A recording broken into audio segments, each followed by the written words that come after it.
What's happening, guys? We're back and we're doing some woodworking this episode.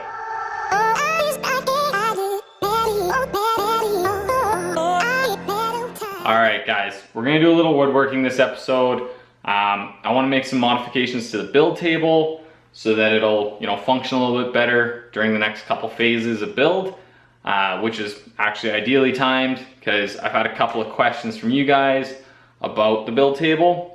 Some of you guys are starting your own builds, which is super exciting. I can't wait to see them, but you want to kind of avoid some of the mistakes that I've made. So we're gonna make some modifications today, and then at the end of the episode, we'll have a little chat about what worked, what didn't, and what I would do differently if I was in your shoes starting the build all over again.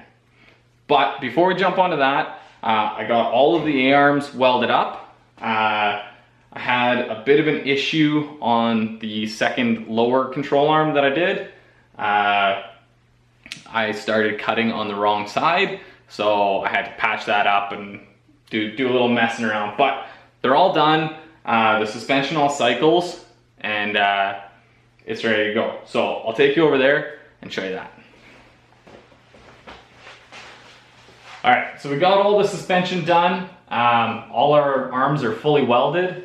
There was a question from one of you guys about putting the bend in the lower control arm, if it would modify our camber curve. Because we're just running dual A-arm suspension and because our pivots are all parallel, it doesn't really matter what the shape of the arm is.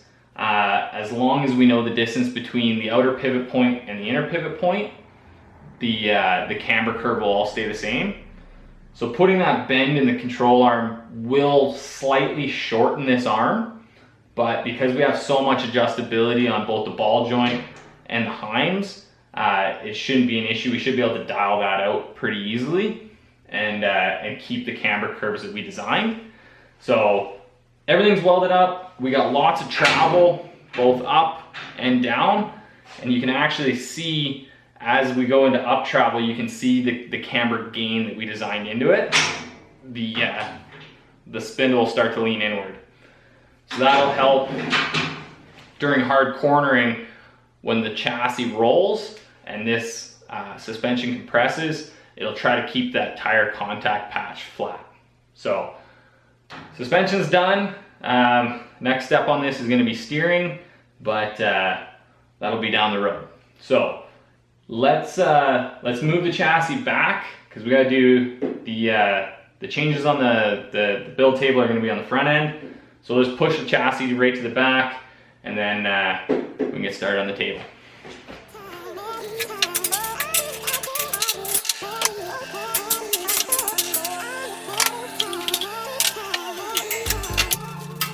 I wonder what went wrong today. Why do I feel like I linger between the words to say? All right, so the modification I want to make today is for my engine hoist. The way it is right now, the hoist legs don't fit in between these front legs. So I end up having to put one of the hoist legs on the outside and one in between. So the whole hoist is off center. So the whole engine is off center when we go to drop it in or pull it out. And then we then just have to manhandle the engine into the bay. So I want to make it so we can get it in and out easier. So I'm gonna move these front legs inboard. Right now they're 39 inches apart.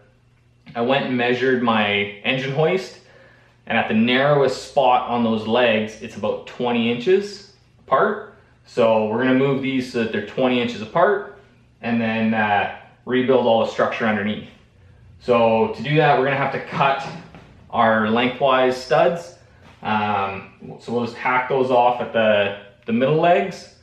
And then because we have the chassis supported at the back of the table and we have a shelf full of junk back there, we should be able to just unscrew these legs and let the table hover, move them into the middle, screw them all on. So let's grab the Sawzall and get to work. Say the words you remember. Now we're here to take control.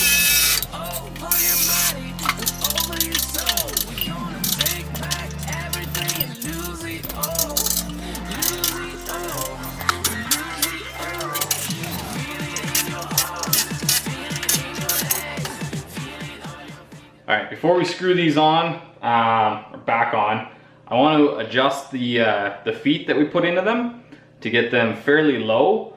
All 4 of the other legs got their adjusters fairly low right now. So we're gonna adjust these ones fairly low as well, so that if we do have to level the table again, we got a little bit of wiggle room on all of the legs. So we'll screw these guys in fairly far, probably, I don't know, probably about that far, leave a couple threads so we can go down if we need to, and then screw them on in the middle.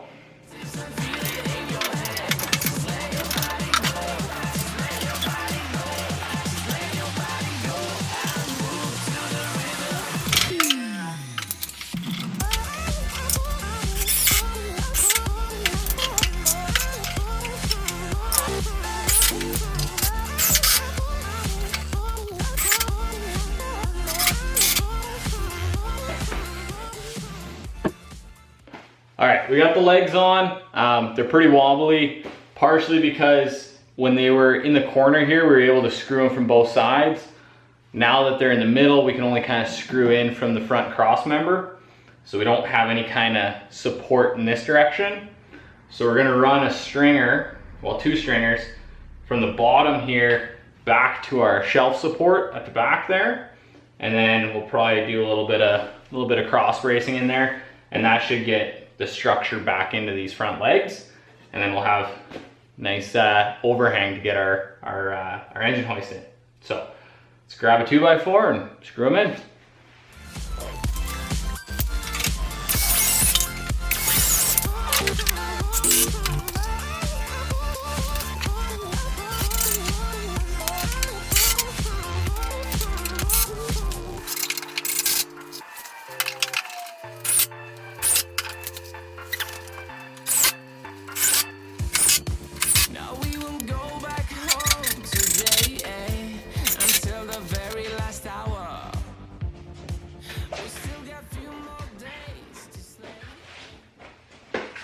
All right, we got all the legs cross braced and everything. Everything's nice and sturdy down there. It's not very pretty, but the more time I spend working on that, less time I spend working on the car. So it'll serve its purpose. Unfortunately, the way that we have it right now, those legs are only attached to the tabletop by the 4 screws that we put in through that front cross member. So, and there's a gap between the top of the leg and the bottom of the table. So if we were to put something heavy like a motor on the front of the table, it's gonna be loading just those 4 screws. And those screws don't really like to be loaded in shear like that. So I cut a couple of shims. These will fit in between the top of the leg and the bottom of the tabletop, and kind of take up that space.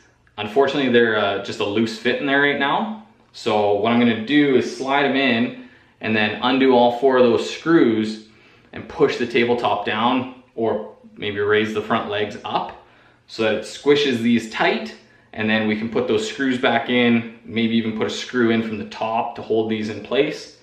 And then when we put something heavy on there, it'll just compressively load straight down into those legs, and we won't be counting on any fasteners. So let's do that. It's gonna get so much louder. Now we're here to take control over your body and over your soul. We're gonna take back everything and lose it all. Lose it all. Lose it all. Feel it in your arms. Feel it in your legs. Feel it on your fingertips and feel it in your head.